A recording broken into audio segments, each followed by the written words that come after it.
अस्सलामुअलैकुम first year commerce students. आज का हमारा टॉपिक बैंक रिकन्सिलिएशन स्टेटमेंट से ही कंटिन्यूड है। बैंक रिकन्सिलिएशन स्टेटमेंट में लास्ट लेक्चर तक मैंने आपसे बात की थी कि बैलेंसेस डिसएग्री क्यों करते हैं और बैलेंसेस में डिसएग्रीमेंट की वजूहात क्या क्या होती हैं।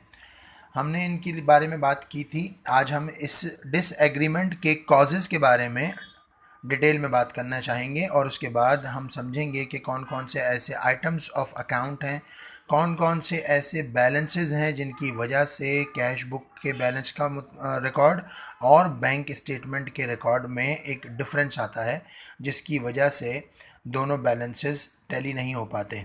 हमने आज की क्लास में, आज के लेक्चर में हमने ये बात सीखनी है कि वो कौन कौन से ऐसे आइटम्स हैं, items causing the disagreement, items causing the disagreement। disagreement का मतलब क्या हुआ? disagreement between the cash book balance and the bank statement balance। जो पासबुक से हमें बैलेंस मालूम हुआ उस बैलेंस में और कैश बुक के बैलेंस में क्या फ़र्क होता है, वो हमने डिसएग्रीमेंट को कंसीडर करना है। आज की इस लेक्चर में मैं आपको ये समझाना चाहूँगा कि कौन कौन से ऐसे आइटम्स हैं जिन आइटम्स की वजह से बेसिकली डिसएग्रीमेंट आ जाता है। सबसे पहले हमने लिखा हुआ है अनकलेक्टेड या अनक्लियर्ड चेक्स। अनकलेक्टेड अनक्लियर्ड चेक्स, ये चेक्स कौन से होते हैं? हमें सिर्फ इन आइटम्स ऑफ डिसएग्रीमेंट को समझना है।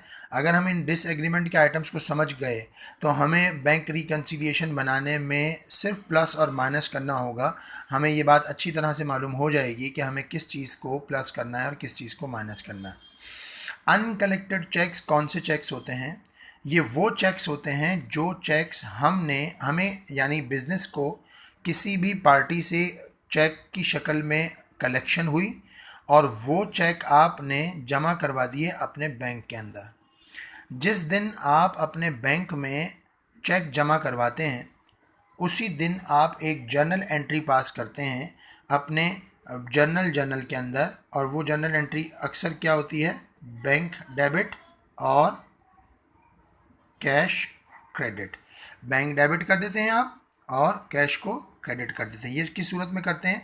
जब हम जिस दिन हमने सपोज़ हमने जनवरी की 5 तारीख को ये एंट्री पास की कि बैंक डेबिट और कैश क्रेडिट, ये एंट्री हम अपने पास करने का मकसद क्या हुआ कि हम अपने पास बैंक अकाउंट को इंक्रीज़ कर चुके हैं। अब ये वो चेक था जो किसी पार्टी से हमें मिला था, किसी कस्टमर से हमें मिला था, वो हमने बैंक में जमा करवाया। लेकिन जाहिर है कि जब हम बैंक में चेक जमा करवाएंगे तो 5 तारीख को हमने चेक जमा करवाया, तो ज़रूरी नहीं कि वो 5 तारीख को ही बैंक में कैश रिसीव हो जाए या चेक वो कलेक्ट हो जाए। वो चेक क्लियरेंस पर भी जा सकता है, वो चेक कलेक्शन में भी टाइम लगा सकता है, वो किसी भी वजह से रिटर्न भी हो सकता है, कोई भी वजूहात हो सकती हैं। तो जिस वक्त बैंक स्टेटमेंट सेंड करता है, हमें बैंक स्टेटमेंट ट्रांसमिट की जाती है, तो अगर उस वक्त तक जो चेक हमने बैंक में जमा करवाया था वो अनकलेक्टेड है तो बैंक उसको कलेक्शन में शो नहीं करेगा, जिसकी वजह से डिसएग्रीमेंट होगा। हम अपने पास बैंक को डेबिट कर चुके हैं और बैंक के पास कलेक्शन नहीं हुई, लिहाजा हमारा अकाउंट अभी क्रेडिट नहीं हुआ, तो उसमें डिसएग्रीमेंट आ सकता है। इसी तरह से हम उसको अनक्लियर्ड चेक क्यों कहते हैं कि वो चेक जो कि हमने अपने कस्टमर्स से कलेक्ट करके और बैंक में जमा करवाया वो क्लियरेंस पर जाता है। अगर वो किसी अदर बैंक का चेक हो तो वो क्लियरेंस के ऊपर जाएगा, और वो क्लियरेंस के ऊपर आजकल के रैपिड बैंकिंग सिस्टम में भी एटलीस्ट 24 आवर्स का टाइम लगता है चेक को क्लियर होने में। जब ऑनलाइन बैंकिंग का वजूद नहीं था या ऑनलाइन बैंकिंग नहीं होती थी तो इस चेक को क्लियर होने में एटलीस्ट 2 से 3 दिन लगा करते थे। आजकल के मॉडर्नाइज दौर में भी एटलीस्ट 24 आवर्स का टाइम लगता है जो चेक क्लियर होता है। अब जस्ट सपोज़ आपने आज की तारीख में चेक जमा करवाया बैंक के अंदर, आप तो अपने पास पोस्ट कर चुके हैं उसको कलेक्शन के तौर पर, लेकिन जब आज ही बैंक ने आपको स्टेटमेंट भेजी तो उसमें वो चेक इंक्लूडेड नहीं था। लिहाजा अनक्लियर चेक जब तक बैंक के अंदर क्लियर नहीं हो जाते, जब तक वो चेक आपको इंक्लूड नहीं करता। लिहाजा इस अनकलेक्टेड चेक या अनक्लियर चेक की वजह से भी डिसएग्रीमेंट हो सकता है। हम उन आइटम्स को डिस्कस कर रहे हैं, ये चंद वो आइटम्स हैं जो कॉमन आइटम्स हैं जिनकी वजह से कैश बुक बैलेंस में और बैंक स्टेटमेंट के बैलेंस में डिसएग्रीमेंट आता है। दूसरे नंबर पर अनप्रेजेंटेड आउटस्टैंडिंग या अनपेड चेक्स हैं। अनप्रेजेंटेड आउटस्टैंडिंग या अनपेड चेक्स हैं। ये कौन से चेक्स होते हैं कि ये वो चेक्स होते हैं जिन चेक्स को हम ड्रॉ कर चुके हैं, इशू कर चुके हैं। यानी हमने जिस वक्त हम अपने पास से बैंक से किसी भी शख्स को या किसी अकाउंट्स पेबल को अगर हम पेमेंट करते हैं तो हम उसी वक्त लिखते हैं अकाउंट्स पेबल डेबिट और बैंक क्रेडिट। फर्ज कीजिए ये हमने चेक जनवरी की 7 तारीख को इशू किया, हमारे पास बैंक स्टेटमेंट आती है 10 तारीख को। 3 दिन पहले जो हम चेक इशू कर चुके हैं, हम अपने पास से तो बैंक को डिक्रीज कर चुके हैं, लेकिन 3 दिन पहले जो हमने चेक इशू किया था, जिस शख्स को इशू किया था, उस सप्लायर ने, उस शख्स ने अभी तक बैंक में उस चेक को प्रेजेंट नहीं किया। यानी वो चेक अभी तक बैंक के अंदर अनप्रेजेंटेड है। अनप्रेजेंटेड मतलब बैंक के अंदर पेमेंट के लिए लाया ही नहीं गया। आउटस्टैंडिंग है यानी अभी तक उसको बैंक से पेमेंट नहीं की गई। अनपेड है यानी बैंक ने अभी तक उसकी अदायगी नहीं की। ये तीनों सिमिलर नाम हैं जो कि इस्तेमाल किए जाते हैं। अलग अलग इसको इसलिए लिखा गया है क्योंकि एग्जामिनर अलग अलग अल्फाज इस्तेमाल करता है, तो स्टूडेंट्स को तीनों अल्फाज की अवेयरनेस होनी चाहिए कि अनप्रेजेंटेड क्या होता है, आउटस्टैंडिंग क्या होता है और अनपेड क्या होता है।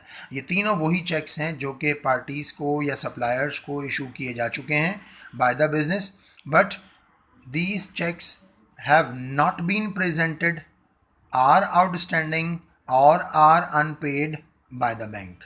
ये बात आपको जहन में रखनी है कि उस दिन, उस डेट तक जिस दिन बैंक स्टेटमेंट आई, उस बैंक स्टेटमेंट के दिन तक ये चेक्स आउटस्टैंडिंग हैं, पेड नहीं है। ये भी एक आइटम ऑफ डिसएग्रीमेंट बन सकता है। तीसरे नंबर पर डिसएग्रीमेंट का आइटम है deposit in transit. Deposit in transit हम उसे कहते हैं, या डिपॉजिट इन ट्रांजिट को आप इस अंदाज में भी ले सकते हैं कि जिस दिन बैंक स्टेटमेंट इशू हुई उस दिन आपने जो अमाउंट किया, वो डिपॉजिट करवाया, वो दैट वाज लेट डिपॉजिटेड। और वो लेट डिपॉजिट था जिस वक्त तक आपने बैंक के अंदर वो डिपॉजिट किया, अमाउंट जमा करवाया या चेक जमा करवाया, वो अमाउंट उस वक्त तक जब बैंक स्टेटमेंट इशूड हुई है उस वक्त तक रिकॉर्डेड नहीं था। It was deposited after the banking hours और लेट डिपॉजिट किया जिसके अंदर बैंक स्टेटमेंट उस वक्त तक इशू हो चुकी थी। तो डिपॉजिट इन ट्रांजिट इसको क्यों कहा जाता है? क्योंकि हम तो डिपॉजिट इसको करवा चुके हैं, बैंक की तरफ से वो रिकॉर्डेड नहीं है, लिहाजा वो रिकॉर्ड हो जाएगा, तो इसको भी हम लेट डिपॉजिट करते हैं। अभी हम सिर्फ बात कर रहे हैं उन आइटम्स ऑफ डिसएग्रीमेंट की जो कि डिसएग्रीमेंट क्रिएट करते हैं।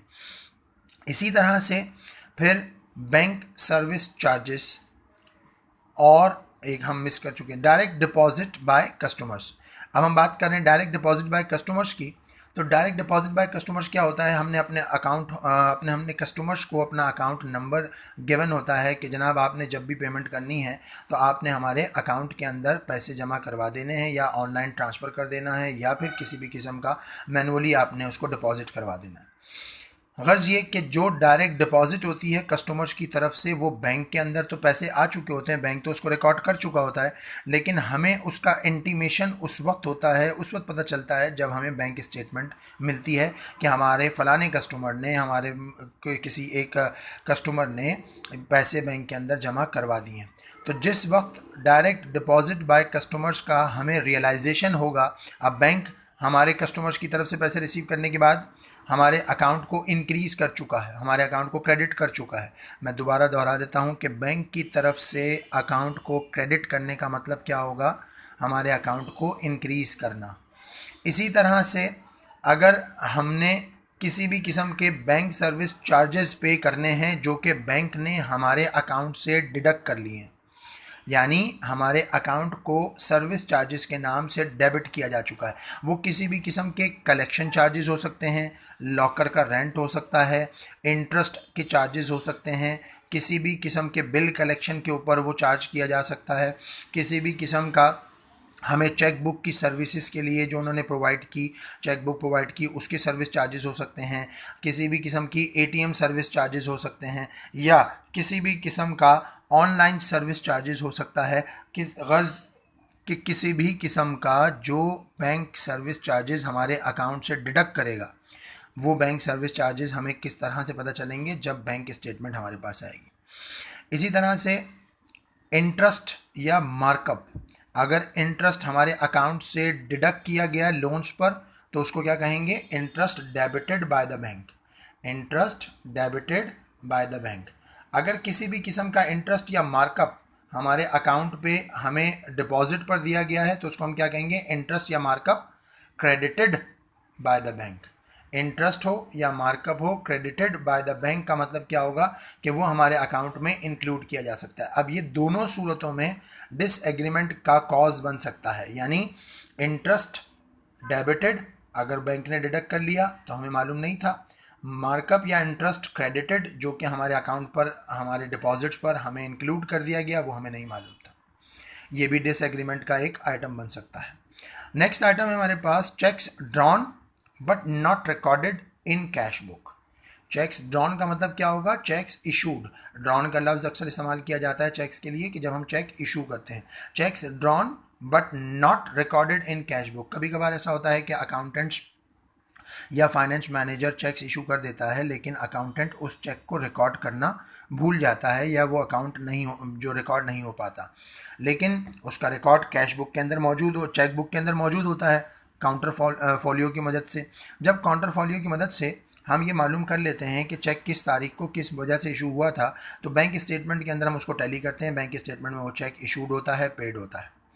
लास्ट पर हम बात करेंगे any type of error of amount.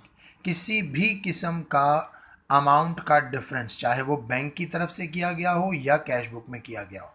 Bank की तरफ से क्या किया जा सकता है, सपोज हमने अमाउंट जमा करवाया बैंक के अंदर 5200, ये हमने चेक जमा करवाया था, बैंक ने गलती से उसको 2500 लिख लिया, ठीक है। इस किस्म की कोई भी गलती जो अमाउंट की गलती हो वो एरर ऑफ अमाउंट कहलाता है। इस किस्म का भी डिफरेंस डिसएग्रीमेंट का बाइस बनता है। ये चंद वो आइटम्स हैं जिन आइटम्स का मैंने जिक्र किया जो कि डिसएग्रीमेंट क्रिएट करते हैं between cash book balance and bank statement. इंशाल्लाह नेक्स्ट लेक्चर के अंदर हम इन डिसएग्रीमेंट की बुनियाद पर आगे बैंक रिकन्सिलिएशन स्टेटमेंट बनाने की कोशिश करेंगे इंशाल्लाह। शुक्रिया।